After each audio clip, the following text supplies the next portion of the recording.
안녕하세요. 난 소중한 두 아들을 키우는 용감한 엄마입니다. 내 자식들을 위해 눈에 넣어도 아프지 않을 만큼 사랑합니다. 결혼 9년 차에 큰 결심을 했습니다.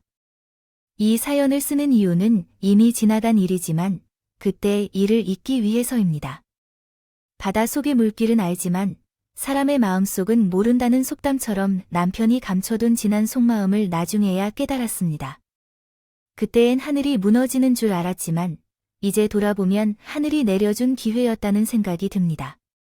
모른다면 지금도 애들의 아버지로서 살았을지도 모르니까요. 내 어머니가 나 25살 때 지병으로 돌아가셔서 마음 한구석에 가슴이 아팠습니다. 공허함과 엄마에 대한 그리움이 크게 남아있는 것 같아요. 괜찮은 줄 알았지만 가장 가까운 사이였던 엄마의 부재는 항상 저를 힘들게 만들었어요. 그래도 그런 때마다 남동생과 여동생을 의지하며 이겨냈어요. 특히 아버지는 3남매 앞에서는 결코 힘든 모습을 보여주지 않으셨습니다. 그런 아빠의 모습이 안타깝고 마음이 아프기도 했어요. 아빠는 동네에서 인정받는 자린고비였지만 어렵게 살다가 성공하신 분이라서 100원도 쉽게 쓰는 분이 아니셨습니다. 그래도 가족들에게는 늘 아낌없이 주는 분이셨기 때문에 저와 여동생은 아빠처럼 성실한 남자를 만나기를 바랐어요. 결혼하겠다는 말도 종종 했다는 것 같아요. 제가 이렇게 잘한 것이 원인인지 모르겠지만 남편과의 연애를 통해 결혼이 딱일 것 같다고 느꼈어요.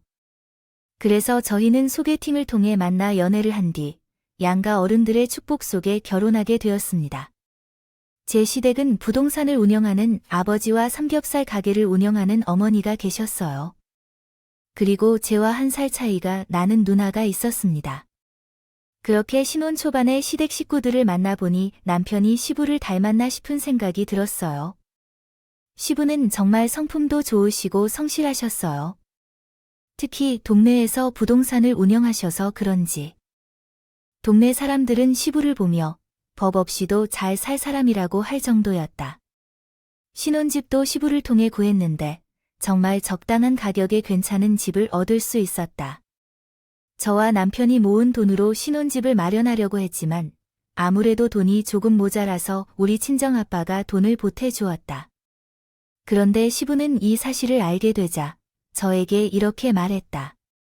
사돈이 귀한 돈을 보태주셔서 너희들이 신혼집도 얻는데 내가 좋은 자리를 알아봐 줘야지. 이외에는 해줄 일이 없구나. 이런 걸 아냐? 저와 남편은 부동산에 대해 까막눈인데 잘 아는 아버지께서 도와주셔서 얼마나 든든한지 모르겠지만 아마나 제 남편은 둘이서 발품을 팔면서도 이런 신혼집을 찾을 수 없었을 거예요. 이런 생각을 해주니 너무 감사해요. 저희가 직접 찾았고 근처에 마트도 있어서 자식을 낳고 오순도순 잘 살 수 있는 좋은 자리예요. 시부가 신혼집 구하기에 돈을 조금도 도와주지 못했다고 미안해 하셨어요. 그런 시부를 보면서 괜찮다고 말해주었어요. 사실 친정 아버지가 여유가 있어서 일부를 도와주신 게 있지만 만약 무리해서 도와주시려 했다면 제가 거절했을 거예요. 또한 제가 시댁의 재력을 보고 시집을 본 것도 아니에요. 저는 정말로 남편과 행복하게 잘 살고 싶어서 결혼한 거예요. 거였죠. 그래서 저한테는 성품이 좋았던 시부까지 생겨서 참 좋았어요. 하지만 시부와는 달리 시모는 정말 반대였어요.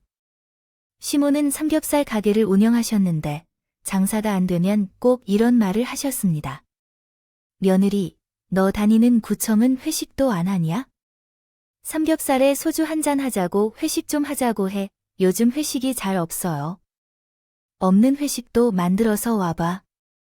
요즘 사람들 다 뭘 먹고 살길래? 가게에 파리만 날아다녀요. 이럴 때 내가 구청 사람들 몰고 와주면 내가 얼마나 든든하겠어? 그리고 그런 게 다 며느리 노릇이지. 저는 시모의 말에 좀 난감했어요. 그때는 결혼한 지 1년도 안 된 시점이었기 때문에 이런 상황에 어떻게 대처해야 할지 막연했죠. 그런데 옆에 계신 다른 여성이 나를 대신하여 시모에게 말하며 주장했어요. 엄마 생각해봐. 시부모가 함께 일하는 식당에 상사분을 데리고 오고 싶어 할 것이고, 저번에 엄마가 자꾸 오라고 해서 회사 동료들을 다 데리고 가다가 엄마의 주관 때문에 여전히 부끄러운 일이 남아있어요. 제가 삼겹살을 먹으러 온 걸래 고기를 주시고 반찬을 내주셨는데 맛있게 맵게 먹고 있으니까 그저 헛소리만 하는 게 아니에요. 당일의 일을 기억하지 못하는 것 같아요. 엄마가 회식 중인데 옆에 앉아서 함께 술을 마시겠다고 하는 거예요. 사람들이 회식할 때 자꾸 참견을 해서 만약 삼겹살을 먹자고 하면 다시 엄마는 식당에 가기 싫어해서 고기도 안 먹게 해요. 우리 딸이 왔는데 부탁해서 조금만 얘기할 수도 있는 거잖아. 왜 그렇게 강경하게 행동하냐고. 엄마도 참견을 줄여야 한다고 말해. 요즘은 옷가게에서도 점원이 따라다니면서 설명하면 구매하지 않고 그냥 나가버리는데, 그래서 엄마도 삼겹살 팔 거면 오직 삼겹살만 팔아라. 그 아가씨가 고개를 절레절레 흔들면서 말했어요. 그리고 나를 보면서 웃어 보였습니다. 나는 그 아가씨와는 시댁 식구들 중에서 가장 친한 사이였어요. 우리는 1살 차이였는데 또한 제 여동생처럼 가까웠습니다. 제가 결혼한 후 1년이 지난 뒤 저희와 아가씨도 결혼하게 되면서 서로 더 친해졌습니다. 같은 며느리끼리 고충을 나누며 잘 지내는 동안 쇼핑을 하거나 술 한 잔씩 마시며 자주 속마음을 털었습니다. 사람들은 자신과 잘 맞는 사람과 가까이 지내게 된다고 하죠. 그래서 저와 아가씨는 정말로 성격이 잘 맞았습니다. 그런데 남편은 시어머니와 더 가까웠어요. 처음에는 엄마랑 친하게 지내는 아들이 있다는 게 신기했지만 더 생각해보니 남편이 시어머니와 더 가깝게 지내는 이유를 알게 되었어요. 시어머니는 정말로 법 없이 살 수 있는 사람이라서였죠. 시모는 법도 잘 지키지 않는 사람이었어요. 한 번은 시모 가게에 친정아빠가 친구들과 모임을 하러 간 적이 있었어요. 그런데 시모가 원래 음식의 가격보다 아빠에게만 5만 원을 더 받았습니다. 아빠는 모임이 끝나고 집에 가는 길에 결제된 금액을 보고 의아해했어요. 아끼시는 분이신 아빠는 돈을 아끼시는 분이라 음식을 먹으러 갈 때 메뉴판 가격도 꼼꼼히 확인하시는 분이었거든요. 그래서 생각보다 돈이 더 나오자 시몬 가게의 메뉴판과 가격이 다르다며 물어보았어요. 혹시나 시모가 계산을 실수했나 싶어서 시모에게 넌지시 물었습니다. 어머님, 근데 가게 메뉴 금액이 올랐어요. 얼마 전에 아빠가 다녀오셨는데 생각보다 많이 나왔다고 하셨어요. 참나, 사돈은 돈도 많다면서 그런 걸 다 계산하고 드신다니. 술도 꽤 마시길래 기억 못할 줄 알았는데 그걸 다 기억하시는데 돈이 있거나 없거나 당연한 거 아니잖아요. 그럼 지금 저희 아빠한테만 돈을 더 받으신 거예요. 꼴랑 5만 원인데 뭘 그냥 팁이다 생각하고 넘어가면 될걸. 그걸 꼭 말하고 다니시네. 팁을 왜 어머니 마음대로 받으세요? 저희 아빠는 다 어머님 생각해서 다른 가게 안 가고 어머님 가게로 간 건데 너무하세요. 5만 원에 지금 너무 비싸다고요. 아이고, 돈을 잘 벌어서 부자가 된 게 아니라 돈을 아꾸라 부자가 된 것이거든요. 알겠습니다.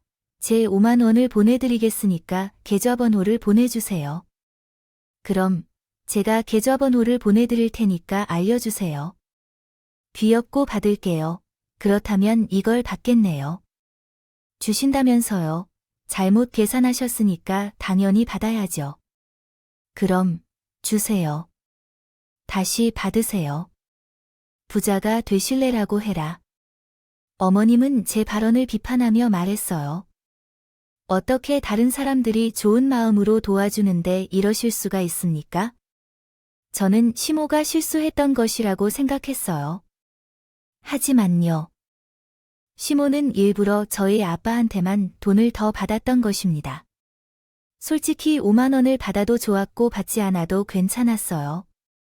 그러나 시모는 말끝마다 저에게 내 친정은 돈 많잖아 라는 말을 하면서 이야기를 했었죠. 그래서 저도 정말 돈 타령에 질렸는데 하필 친정 아빠한테만 돈을 더 받았다고 하니까 저도 화가 나서 결국 받았습니다. 준다고 하자마자 계좌를 시몬에게 보냈고 시몬은 정말 냉담한 표정으로 이체를 했어요. 아가씨는 이 이야기를 듣고 정말 잘한 거라고 해주었습니다. 그 이유는 시모가 한 번 저렇게 더 받기 시작하면 한도가 끝이 없다는 것이었어요. 그러니까 처음에는 작은 금액이지만 아무렇지 않게 넘어가면 다음에 오면 의도적으로 더 많이 결제를 한다는 것이었습니다. 그래서 저에게는 정말 잘한 것으로 말씀하신 거예요. 그러나 남편은 다르더라고요. 그날 저녁 저에게 타박을 하면서 말씀하더군요. 당신은 우리 엄마에게 꼭 그 5만 원을 받아야 했어. 장인어른, 솔직히 그 돈이 없어도 아무 문제 없잖아. 단지 좋게 넘어가면 되는데 왜 꼭 받아내는 거야? 어머님께서 계산 실수하셨을 줄 알고 물어봤더니 혹시나 이렇게 다른 사람에게도 실수하면 누가 삼겹살 먹으러 오겠어. 네, 아주 핑계가 좋다. 돈을 한 푼이라도 아끼는데 결혼할 때 돈은 어떻게 썼냐고 묻는다더라. 딸이어서 그런 거겠지. 게다가 당신은 결혼할 때 우리 집에서 도움을 받아서 살고 있는데 그런데 우리 집에서 뭘 해준 적이 있냐고? 그래, 너는 잘난 척하고 나는 못난 척한다. 되냐? 됐어.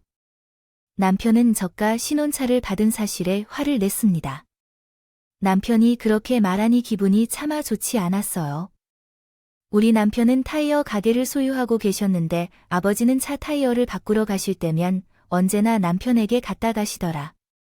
친정집에 가까운 곳이 있음에도 불구하고 일부러 사위가 운영하는 가게로 오시게 되었죠. 그러나 아버지는 저희가 식사를 함께 하거나 커피를 대접받는 일도 없었습니다. 그래서 저도 한 번은 친정 아버지에게 편한 곳에서 타이어를 바꾸라고 요청한 적이 있었어요. 그러므로 남편의 입장에서는 시어머니에게 5만 원까지 받아낸 나를 야비하다고 생각한 적이 있죠.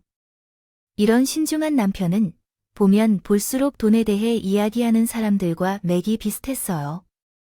그 돈 타령이 입에 달려 사는 사람들이 불편했기에 아가씨도 머리를 돌릴 만큼 고생했습니다.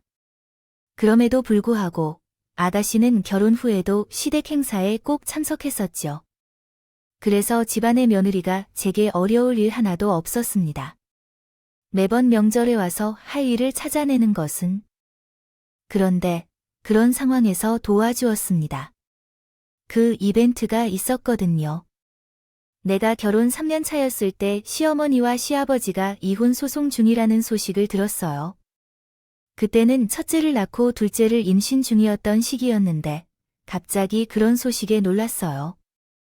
황혼 이혼하는 사람들이 많지만 그런 사람들은 합의 이혼을 할 거라고 생각했는데 시어머니와 시아버지는 이혼 소송을 진행 중이었어서 정말 놀랬죠. 그때 시어머니의 아이가 60점이 되었을 때 바람을 피고 있던 거라는 것을 알고 정말 기가 막혔습니다. 그때는 가족들도 꿈에도 상상할 수 없는 일이었어요. 이후로 시아버지가 모든 사실을 알아내고 소송을 제기했고 이로써 이혼 소송이 시작되었습니다. 시아버지와 시어머니가 이혼 소송 중이라는 소식을 듣자 저와 제 남편은 시어머니 집으로 뛰어갔습니다. 시어머니는 화를 내며 욕을 퍼부었고 시어머니를 보자마자 소리를 질렀습니다. 며느리를 보는 것도 창피하다고 바람을 피울 수 있냐? 너도 살아봐. 다른 곳을 한 번도 가보는가? 솔직히 이혼 생각이 들 때쯤 너희 둘에 대해 말해보라. 내가 너희들과 저 답답한 양반들을 키우다니 나도 좀 즐기는 게 있을 줄 알아? 어쩌면 우리 식구들이 다 내 잘못 때문인 줄 알지 못하는지도 몰라. 다 그렇게 살아, 엄마. 처음에는 좋다고 결혼해놓고 이후 못 살겠다고 하면서 산다고. 그리고 그렇다고 다 바람 피는 것 아니야? 나는 정말 엄마에게 실망했어. 엄마가 이기적인 줄은 알았는데 이 정도까지는 몰랐네.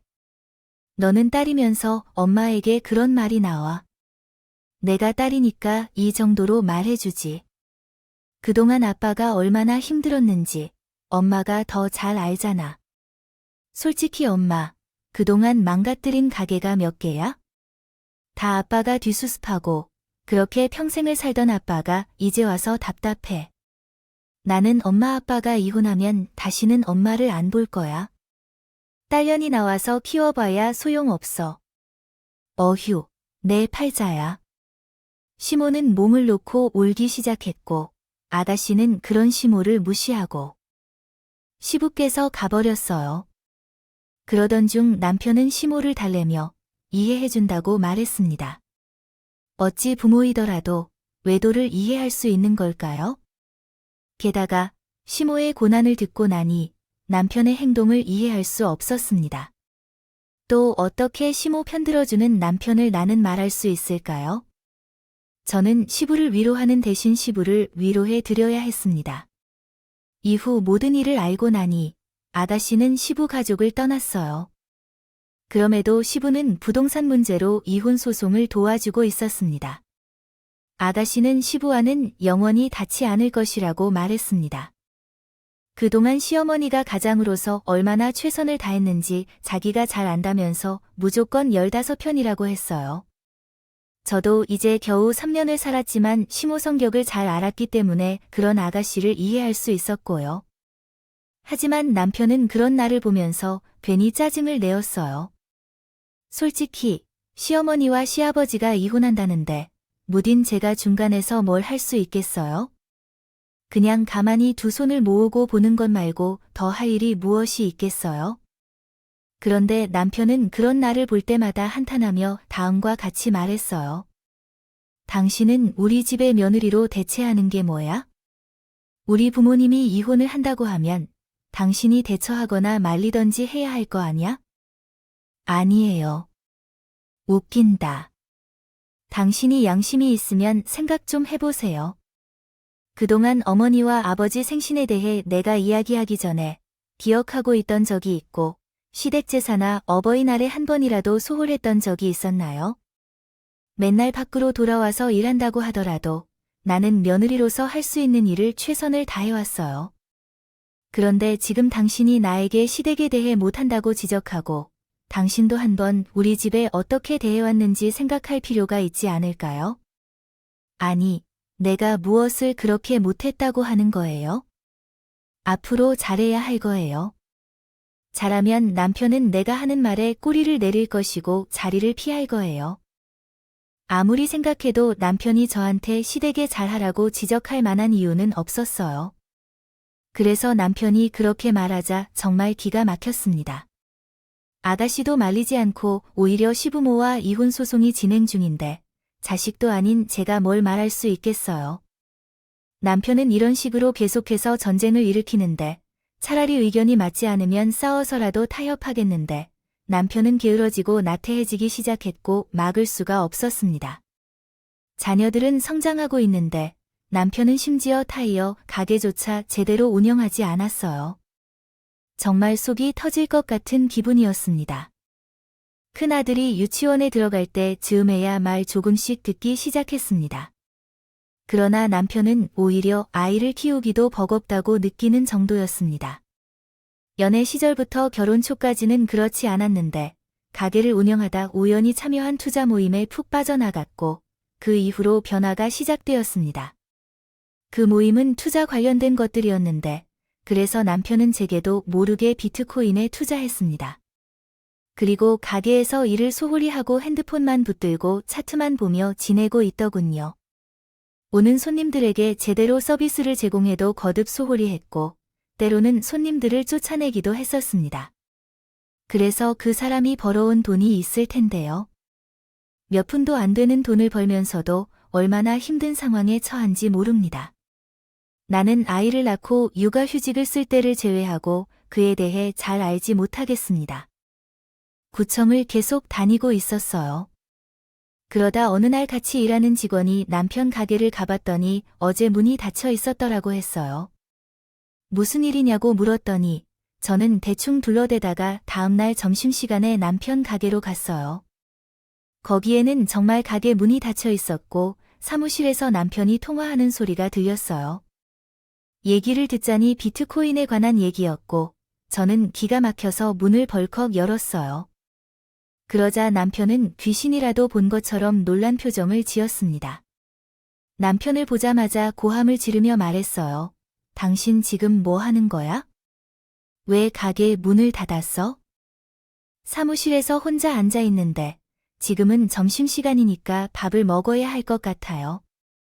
작업장이 먼지로 뒤덮인데 잠깐 쉬는 걸로 믿어줄래요? 몇 시부터 일했던 거죠?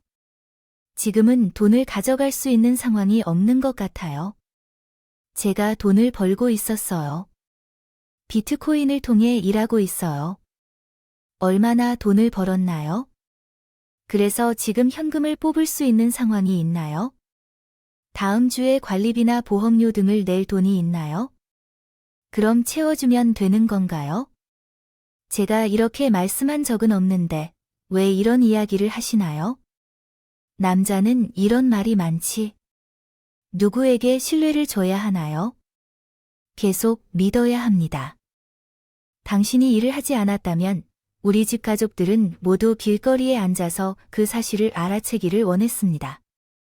그때 당신은 내게 말했어요. 믿어. 이런 걸 보면 개조차도 웃겠다. 나는 다음 주까지 당신의 은행 통장에 2천만 원이라는 금액이 분명히 들어갈 수 있도록 할 테니까 너는 지켜보라고 했습니다. 그래, 부디 우리가 어디서 제대로 한번 벌써 본 적이 없는 양의 돈이 들어오는지 확인해보자.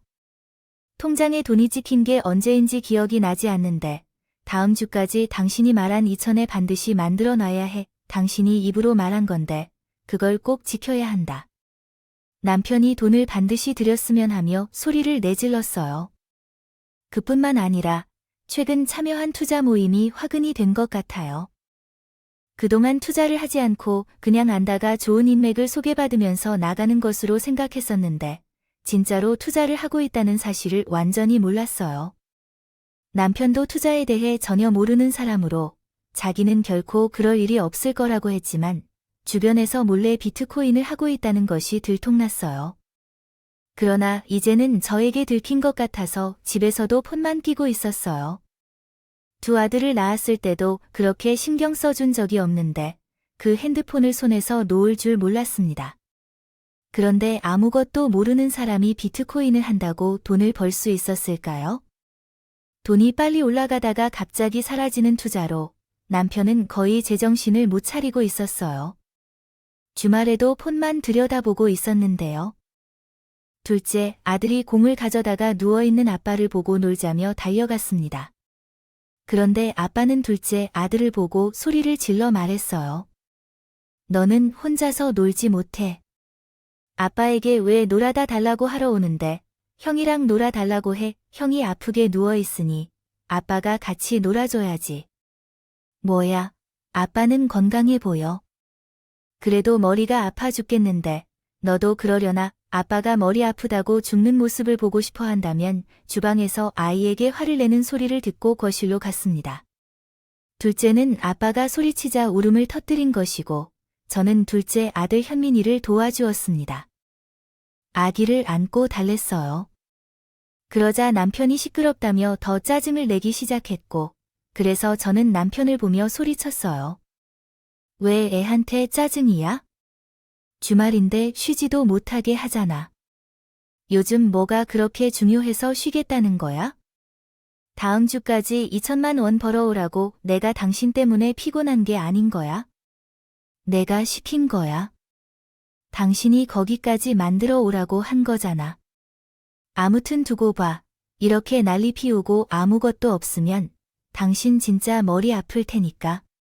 괜히 애 울리고 있는 남편을 보면서 한심하게 말했습니다.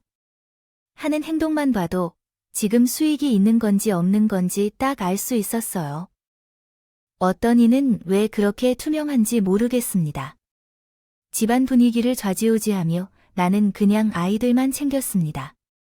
그러나 약속한 다음 주가 가까워지자 남동생이 전화를 하나 받아왔습니다. 나는 그 전화를 받자마자 정말 화가 났습니다. 어젯밤 남편이 아버지를 찾아가서 돈을 빌려달라고 했다고 하는 겁니다.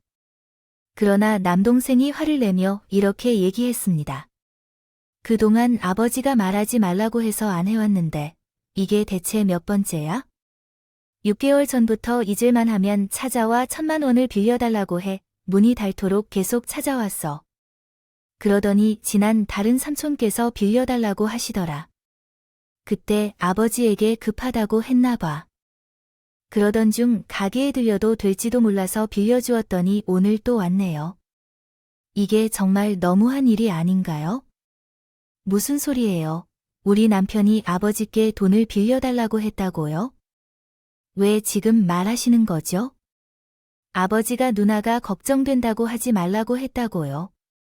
그러던 중에 지난번에 가게에 들러 누나도 힘들어지니까 빌려주었더니 또 와서 2천만 원을 빌려달라는데 아버지가 너무 억울하면 3천부터 갚으라고 하겠죠. 우선 내가 아버지께 그 돈은 꼭 갚을 거라고 말 좀 해줘. 매형은 내 결혼식에도 안 오는데 이럴 때만 가족이라고 돈을 얘기하는데 사람이 대체 왜 그래요? 동생들한테 제가 입이 2개라도 하는 건가요? 말이 없었다. 남편은 결혼 전에는 제 동생들한테 정말 열심히 살았어요. 그러나 결혼 후에는 완전히 변한 것 같아요. 진짜 놀랐어요. 그래서 나는 남동생에게 전화해서 통화한 것 같은 기분이었어요. 그리고 남편에 대한 믿음이 무너지기 시작했어요. 시간이 지날수록 아버지, 남편, 시아버지로 제대로 아무것도 제대로 하지 않았습니다. 어떤 노력도 없었어요. 남편 가게가 어려웠던 것도 경제적인 문제도 있었지만 남편이 무관심해진 이유도 한몫했다고 생각했습니다. 솔직히 모든 것이 어려운 집은 잘 되고 있는데 남편만 매일 아무것도 안 하고 있는 것 같아요. 죽는 소리를 내고 있었어요. 그래서 그날 저는 남편이 집에 오자마자 화를 내며 말했습니다. 당신 대체 뭐 하고 다니는 거야? 능력이 없으면 일을 해야지.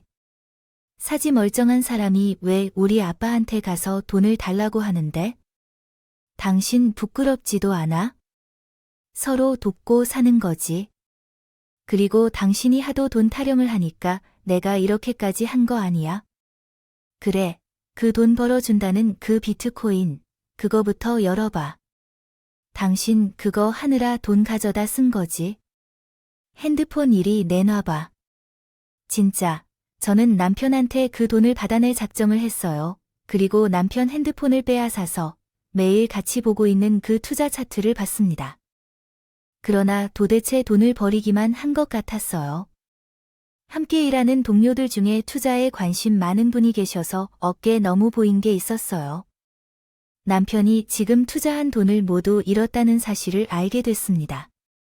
일단 남편이 돌아가기 전에도 이익을 내는 것은 힘들 것 같았어요. 그래서 핸드폰을 던져서 그 돈을 뽑아올 거라고 남겨두고 일에 힘을 썼습니다. 그런데 나쁘지 않은 생각이 떠올랐어요. 바로 시부모 집에 방문하는 거였죠. 남편도 우리 시아버지에게 돈을 빌려갔으니 저도 시댁으로 가야겠다고 생각했습니다. 하루 휴가를 내고 아이들을 등교시킨 후에 시모 가게 영업시간에 맞춰 방문했고 매장 가운데 있는 테이블에 앉아 공책과 계산기를 꺼내놓고 앉아 있었습니다. 그때 시몬이 저를 의아한 듯이 보며 너 지금 여기서 뭐 하는 거야? 라고 말했어요. 아, 어머니 아들이 우리 아빠한테 3천만 원을 빌려가고 안 갚아서 돈을 받으러 왔어요. 뭐야, 지금 나한테 3천만 원 내놓으라는 거야? 내가 그럼 큰 돈이 어디 있어? 그러실 것 같아서 제가 지금부터 손님들이 얼마씩 계산했는지 다 적어두려고 해요. 3천만 원을 채울 때까지 열심히 나올 거예요. 그나마 오는 손님도 쫓아내려고 그래요. 당장 나가라니까 돈을 받아 나가죠. 이 돈 꼭 받을 거예요. 중간 자리에서 절대 비키지 않았어요. 시모는 제가 매장 한가운데 앉아서 그러고 있으니 기가 찰로로 쉬었습니다. 그리고 손님이 올 때마다 한마디씩 했어요. 여기 숟가락에 고춧가루가 붙어 있네요. 어머나, 행주에서 냄새 나나 봅니다. 테이블에서 이상한 냄새 계속 올라와요. 컵은 살균 소독도 안 되었나요?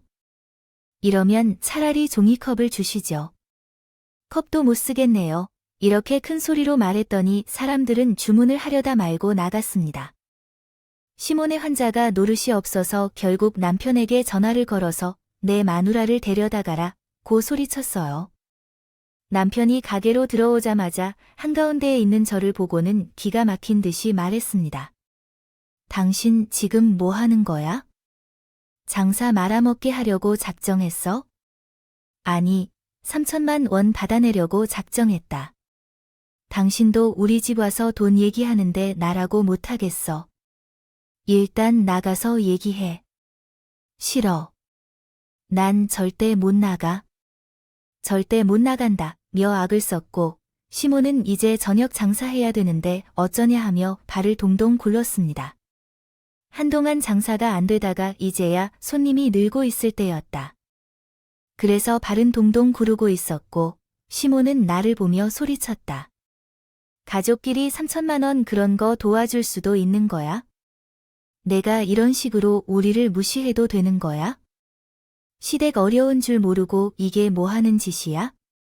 친정 아버지는 땅을 파서 돈을 버는 줄 아세요? 돈을 버는 건 누구나 다 힘들어요. 그러니까 어머님이 그 돈을 주시던지 아니면 난 여기서 계속 이렇게 있을 거예요.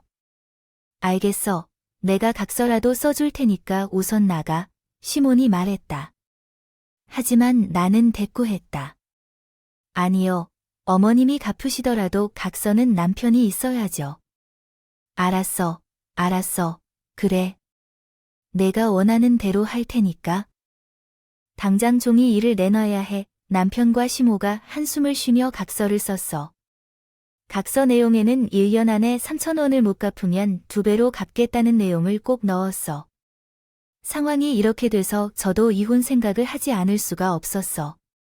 길이 안 되고 처가에서 돈을 빌려가는 것 또한 모자라서 이제는 애들에게도 화를 내며 입깁니다. 더 이상 같이 살아야 할 이유를 찾을 수가 없었거든요. 그래서 내가 약간씩 이혼 소송을 준비 중이었어. 애들도 어느 정도 자랐고 혼자서 충분했어. 그리고 그동안 사실 육아를 도와준 적이 없어서 혼자 했던 것과 다름이 없었고요. 결국 이혼 결심을 내린 게 결혼 9년 차였어. 돈도 벌 줄 모르면서 투자하겠다고 설치다가 비트코인으로 돈도 잃고 가게도 어려워져만 가는데 도무지 나가서 돈 벌 생각이 없는 인간이었습니다.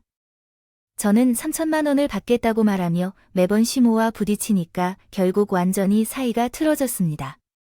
아무리 부모님께서 이혼을 했더라도 남편이 시부를 뒷전으로 돌보고 시모만 챙기니까 저마저 시모한테 시달렸습니다. 제가 이렇게 시댁에서 별일을 다 겪는 동안 우리 아버지는 뇌종양으로 큰 수술을 받으셨어요.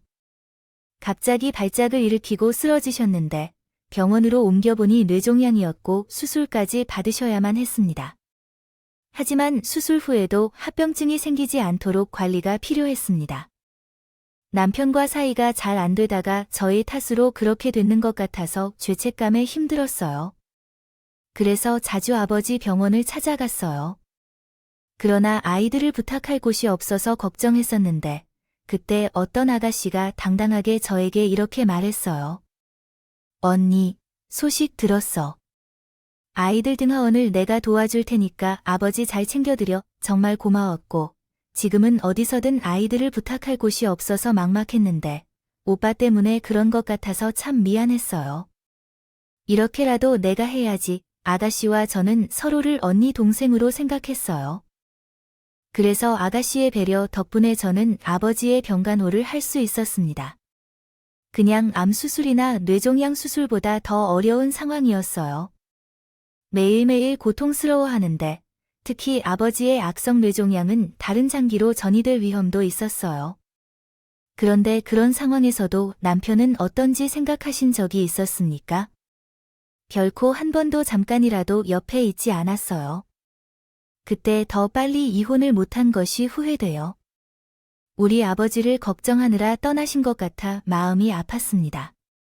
이혼하는 것이라도 보여줘서 후회했어요. 제 마음이 아픈 것도 몰라주고 결국 아버지는 폐혈증으로 세상을 떠나셨습니다. 떠나셨을 때 하늘 아래 부모가 없다는 것은 정말 제 뿌리를 흔들리게 했어요. 하늘이 무너지는 것 같았고 저는 동생들과 장례를 치르게 되었습니다. 인생이 저희 삼남매에게 너무 가혹하다고 생각했어요. 그런데 그 와중에도 심오한 남편은 얼굴 한 번도 안 비쳤습니다. 차라리 다행이었어요. 아버님이 가시는 길에 뭐 좋은 얼굴이라도 그 면상을 보겠어요. 아마 모르는 사람이 보면 남편도 없는 여자인 줄 알았을 거예요. 그럼에도 불구하고 시부와 아가씨가 장례식에 와주셨습니다. 시부는 제대로 끼니도 못 챙겨 먹은 쟤를 보며 말했어요. 헉, 얼굴이 반쪽인데요. 사돈이 큰딸이 이렇게 있는 거 알면 더 힘드실 것 같아요. 앞으로 살아가는 동안 힘든 일이 있으면 저를 아버지처럼 생각하고 찾아와 주길 바랍니다. 제가 사도 아니지만 우리 며느리처럼 잘 챙겨드릴 것이니까요. 아버님, 시부의 따뜻한 위로에 눈물이 흘렀습니다. 아가씨도 저를 꼭 안아주시며 등을 쓰다듬어 주셨고 얼마나 감사했는지 몰랐습니다. 장례식을 치르느라 며칠 동안 집이 비워져야 했지만 아가씨 덕분에 자식들 걱정 없이 아버지를 잘 모셔드릴 수 있었습니다. 그 후 며칠 동안 빈집에서 청소를 하며 자식들을 데리러 갈 준비를 하고 있다는 것을 아가씨에게 말했습니다. 혼자 집으로 돌아왔습니다. 며칠째 울었더니 지친 몸을 이끌고 집에 도착했어요. 그런데 집에 도착해서 문을 열었는데 집안에서 고기 냄새가 났어요. 남편은 그런 사람이 아닌데 싶어서 비밀번호를 입력하고 문을 열었어요. 그런데 문을 열자마자 정말 깜짝 놀랐어요. 눈앞에 심오한 남편과 여자가 삼겹살을 구워 먹고 있는 걸 보았거든요. 그래서 정말 기가 막혔어요. 더 어이없던 건 뭔지 알아요? 셋 다 취해 있어서 상황 파악도 못하고 있는 거였어요. 그래서 화가 나서 늙은 여우 같은 시모를 보며 소리를 지르기 시작했습니다. 질렀습니다. 지금 내 집에서 뭐 하고 계세요? 당장 나가지 마세요. 저 위도 아래도 없는 것과 이젠 시어미도 안 보이나요? 시모는 오히려 적반하장으로 화를 냈고 그때 남편은 제게 코웃음을 치며 말했어요. 어차피 너랑 나 이혼할 텐데 왜 화를 내냐? 당장 나가. 여기가 내 집이야. 저 여자는 또 뭔데 화를 내는 거 보니까 장인 돌아가셨나 봐. 오늘 내일 하시더니 결국 돌아가셨어. 자, 인사해. 내 후처야. 너 진짜 미쳤구나. 병원이고 장례식이고 오지도 않더니 여기서 이러고 있어. 내가 사람이냐? 그래, 너 같은 거 꼴 보기 싫어서 눈이라도 쳐다보고 있지 않았어요. 감이 오셨나 봐요. 그런데 끝까지 이렇게 했어. 나는 너를 이런 놈으로 생각했어. 법적으로 우리 사이가 아직 끝나지 않았는데 여자를 데리고 그 엄마의 아들이 놈이네. 더럽게 생긴 녀석들 다 나가버렸어. 제 옆에 있던 소주병을 다 찌그러뜨렸어요. 정말 미쳐버린 척하면서 그 3명을 다 쫓아냈어요. 진짜 화가 나서 견딜 수가 없었어요. 그래서 그들이 나가자 연락이 없어서 아가씨가 전화를 걸었어요. 아가씨는 내 얘기를 듣고 혼자서 집으로 돌아와 주었어요. 그리고 집안 꼴을 보고 놀란 표정이었어요. 그리고 사과하면서 제 손을 잡고 말했어요. 언니, 미안해요. 저 놈은 뭐 바람 부리는지도 모르고 이렇게 난리야. 진짜 내 모습을 어떻게 볼까? 진짜 우리 엄마는 이미 힘이 들고 그 놈까지. 나는 신지나로서 언니에게 빨리 이혼하라고 말하고 싶었어. 친정아빠가 떠나고 힘든 언니에게 이런 파렴치한 짓을 왜? 아가씨, 이제라도 제대로 복수하고 이혼할 거야. 내가 도와줄 테니까. 한계가 다가오니 이젠 진절머리가 나. 그들까지 힘들게 만들 생각인데 가만히 있을 수 없어. 우리 함께 복수해야 해, 언니. 내가 좋은 방법을 알아. 무슨 계획이 있더라도 이런 행동은 안 돼. 사람이야. 우리 함께 천벌을 주자. 같은 여자로서 용납은 못해. 함께 해야 한다. 시모와 남편에게 복수하기로 다짐했어요. 그리고 그 아가씨는 자신만의 방법을 찾겠다며 제게 빨리 이혼 소송을 제기하라고 했습니다. 그래서 저는 이혼 소송을 제기했어요. 남편은 이혼 소송을 제기하자 적반하장으로 화를 내더군요. 뭐, 지금 나보고 유책 배우자라는 건가? 사는 동안 내가 나를 남편답게 대접해주면 내가 가장 잘 노릇했겠지. 너는 청년 결백하고 나만 문제가 있는 거야. 내가 잘해야 나도 남편답게 했겠지. 애들도 오죽하면 아빠를 찾아오지 않겠어. 이것이 딱 너의 위치야. 알겠어? 그래, 어디 한번 해봐. 내가 재산 분할 하나도 양보 못하니까 각오해.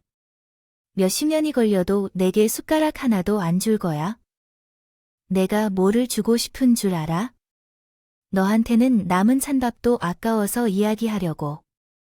저는 남편의 전화에 화를 내며 끊어버렸어요. 진짜 어처구니 없는 상황이죠. 그래서 저도 끝까지 해보자고 하며 화를 내고 끊어버렸네요. 그리고 며칠 뒤 아가씨가 저를 깜짝 놀라게 할 영상을 가져왔어요. 그 영상은 시모가 삼겹살 가게에서 반찬을 재사용하고 수입산 고기를 국내산으로 속이는 내용이었어요. 아가씨는 제게 영상을 보여주면서 이렇게 말했어요. 언니, 구청 다니잖아요. 내가 지속적으로 이에 대해 민원을 제기하면 단속이 즉각적으로 이루어진다고요. 내가 하는 업무는 아니지만 민원이 들어오면 단속이 필요할 것 같아. 그래서 나는 이 영상을 맘카페에도 올릴 건데 그 카페는 관리자들하고 친분이 있는 사이라서 올린 후에는 이 지역의 엄마들이 다 볼 때까지 내리지 말라고 말할 거야. 하지만 아가씨는 정말 감사하긴 한데 이렇게 하면 가게를 접어야 할 수도 있는데.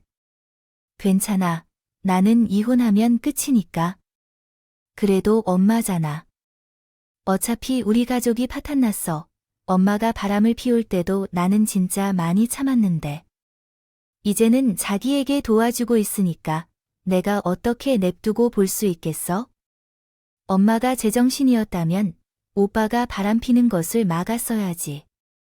그 장단에 같이 놀아야 하는데 지금은 나한테 바람을 피는 엄마를 두고 있어서 조카들이 눈물을 흘리며 자라나고 있는데 어떻게 두고 볼 수 있겠어요? 이번에는 제대로 버릇을 고칠 필요가 있겠네요. 아가씨는 나보다 더 화가 났었어요. 그리고 그 아가씨는 정말 맘카페에 그 영상을 올렸고 그 영상을 본 엄마들과 함께 민원을 넣기 시작했습니다. 지역 맘카페의 파워는 정말 대단했어요. 구청에서도 민원이 계속해서 들어오니까 불시점검을 나갔었죠. 그런데 그런 맘카페에 생소했던 시모는 정말 아무것도 모르고 한동안 장사가 안 되다면서 볼멘 소리를 했다는 겁니다. 아가씨는 그 영상을 시모 몰래 찍을 때도 가게를 도와주는 척하면서 찍어왔던 거였어요. 그리고 영상을 맘카페에 올린 후에도 언제 단속이 나올지 괜히 기웃거렸죠. 시모는 딸이므로 전혀 의심하지 않았습니다. 그러나 결국 구청에서 불시점검이 나왔고 시모의 삼겹살 가게로 들이닥쳤습니다. 원산지 표기를 하게 되면 농수산물 원산지 표시에 관한 법률 제14조 1항에 따라 7년 이하의 징역이나 1억 원 이하의 벌금이 부과됩니다. 불시점검하겠습니다. 아니, 내가 무엇을 거짓으로 표시한 것인가요? 원산지를 전혀 표기하지 않은 경우에도 5만 원 이상부터 1,000만 원 이하의 과태료가 부과되므로 먼저 가게를 조사하겠습니다. 시모는 영어도 모르고 벌어진 상황에 어리둥절했습니다. 구청에서 온 직원들이 가게를 구석구석 살펴보는 중에 소리를 지르며 달려들었고 그러자 뒤늦게 맘카페에 있던 영상을 본 시모가 아가씨에게 전화를 해서 화를 내며 말했다고 했어요. 너 지금 가게 망치려고 작정했어. 이게 뭐 하는 짓이야? 엄마야말로 가정 파탄 내고 잘 살 줄 알았어. 이제야 천벌 받는다고 생각해. 뭐야, 내가 부모한테 이러고도 잘 살 것 같아? 나는 잘 살 거야. 엄마처럼 바람 안 피고 내 자식 정말 잘 키울 거야. 아가씨는 전화를 끊고 그 후로 시모와 통화한 적이 없다고 했습니다. 결국 시모는 법의 심판을 받아 영업정지 처분을 받게 되었어요. 아가씨 덕분에 저는 시모에게 통쾌함을 누릴 수 있었습니다. 복수를 할 수 있었습니다. 아가씨는 시모가 바람난 그 순간부터 너무 실망해서 엄마라고 생각하지도 않는다면서 속 시원해했어요. 그리고 다음 타겟은 상간녀였습니다. 상간녀는 동네에서 미용실을 하는 여자였어요. 낯이 좀 있다 했더니 남편이 자주 가도 미용실이었어요. 저 몰래 만난 지도 6개월이나 된 사이였다면 믿어지시나요? 그래도 제가 상간녀한테 위자료 소송을 걸어서 상간녀도 이미 가정이 파탄한 상태였어요. 하지만 뻔뻔하게 미용실을 영업하고 있는 꼴이 우스웠습니다. 사람 좋은 척 미용실을 하고 있길래 저는 아가씨랑 같이 전단지를 뿌리기로 했어요. 아가씨는 아예 전단지를 만들어 왔습니다. 전단지 내용도 참 강렬했고요. 남의 가정이 파탄난 것을 뻔뻔한 상간녀가 하게 된 미용실에서 머리를 자르기로 했습니다. 아가씨는 전단지를 보여주며 이걸 미용실 앞에 뿌리자고 말했어요. 저는 아가씨의 말에 따라 전단지를 가져다가 가게 앞에서 뿌리기 시작했습니다. 원래 사람들은 남의 집을 구경하는 것을 즐긴다는 말처럼 강렬한 전단지를 받은 사람들이 수군거리기 시작했어요. 저는 아가씨와 함께 전단지를 뿌리고 있는데 상간녀가 나타나서 뭔가를 시비를 걸려고 했지만 주변에서 전단지를 받은 사람들이 미용실에서 뛰쳐나온 상간녀를 보며 수군거렸어요. 저 사람이 상간녀인가 봐 하며 살살 웃다가 이런 짓을 한 거야? 라는 소리가 들리자 상간녀는 얼굴을 가리고 가게로 들어갔습니다. 제가 아가씨까지 끌고 가더니 가게 문을 닫고 싹싹 닫기 시작했어요. 사모님, 저 헤어지겠습니다. 어떻게 해야 할까요? 이렇게 계속되면 굶어 죽겠어요. 이혼했다고 합니다. 이혼해서 지금 아들도 2명이나 있어요. 아이들이 2명인데 바람을 핍니다. 친정 엄마가 도와주고 있는데 위자료도 내가 다 줄 테니까 제발 그만해주세요. 동네에서 소문나면 저 망할 거예요. 내 인생은 이미 망한 상태이고 위자료는 당연히 내가 받아야 할 돈이에요. 난 당신 같은 사람이 우리 동네에 있는 게 싫어서 더 이상 꼴 보기 싫으니까 다른 지역으로 가던지 뻔뻔하게 버티던지 선택은 당신이 해주세요. 그렇게 상간녀가 싹싹 빌면서 애원했지만 저는 아가씨와 한동안 전단지를 다 뿌렸어요. 그리고 한 달 만에 가게를 폐업하게 되었습니다. 위자료도 2천만 원이나 받았습니다. 그리고 상간녀가 문 닫는 것을 보자 남편은 저한테 찾아와서 그제야 무릎을 꿇고 빌었어요. 그리고 저한테 3천만 원을 이체해주고는 이렇게 말했어요. 나 3천만 원을 이체했으니까 그때 쓴 각서 버려줘. 왜 내가 진짜 2배로 받아낼까 봐 겁이라도 먹었어. 당신, 그래도 나랑 산정이 있는데 내 가게도 날려버릴 거야. 엄마의 그 여자 가게까지 전부 날렸으면 됐잖아. 아니, 난 아직 끝나지 않았어. 재산 분할의 양육권 너랑 싸울 게 더 많아. 내가 재산 분할도 다 맞춰줄게. 양육권도 당신이 가져가고 양육비라도 보내려면 가게라도 있어야 하는 거 아니야. 미쳤구나. 이제 와서 양육비로 아빠 역할 하겠다는 거야? 그 말을 듣고 용서하길 바래. 내가 어떻게 해줄까? 당신이 하는 대로 다 할게. 그래, 그럼 양턱을 꽉 물고 서고 있을게. 뭐 하려고 그러는데? 아, 말이 헛나간다. 나 지금 마트에 날려서 물건 보러 가야 돼, 알겠어? 할게. 자, 저는 서 있으면 서 있는 남편 뺨을 3개 정말 강하게 내리쳤어요. 그리고 한 번씩 때릴 때마다 이렇게 말했습니다. 첫 번째, 짝, 이건 우리 첫째 아들 형석이 뭐? 둘째 짝, 이건 세 번째 현민 이모야. 이거 내가 때리는 거야. 9년 동안 어떻게 했는데 날 이런 꼴을 당하게 해. 걔만도 못한 게 용서해달라고 찾아와. 나는 너 밑바닥까지 털어낼 거니까 각오해.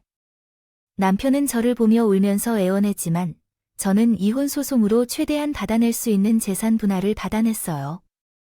그리고 물론 양육권까지 받아올 수 있었죠. 나중에는 정신적 충격에 대한 위자료도 청구했어요. 남편 가게는 굳이 내가 망하게 하지 않아도 엄청 어렵게 굴러가고 있었습니다. 시모는 영업정지로 장사를 못하고 있어요. 이미 소문이 많이 나서 다시 해볼 수가 없었어요. 아가씨. 덕분에 제대로 복수해서 속이 다 시원하네요. 이혼 소송이 끝나고 저는 이사를 했습니다. 새 보금자리에서 지금은 아이들과 잘 살고 있어요. 아가씨도 가끔 아이들을 데리고 놀러 온입니다. 알터니를 버린 것처럼 속이 다 시원해요. 옛말에 콩 심은 데 콩나무, 팥 심은 데 팥난다는 말처럼 이제는 제 자식들이 좋은 것만 보고 커갈 수 있게 잘 키우려고 합니다. 아무리 잔머리 굴려 살아봐도 인과응보 전부 다 결국 본인한테 돌아온다는 걸 알았으면 좋겠어요. 저는 이제 이혼하고 아이들과 함께 행복한 미래만을 그리고 있습니다. 아마도 하늘에 계신 부모님도 기뻐하실 거라고 생각해요. 5월은 가정의 달이라고 하는데 모든 가정이 무탈하고 행복하게만을 바라겠습니다.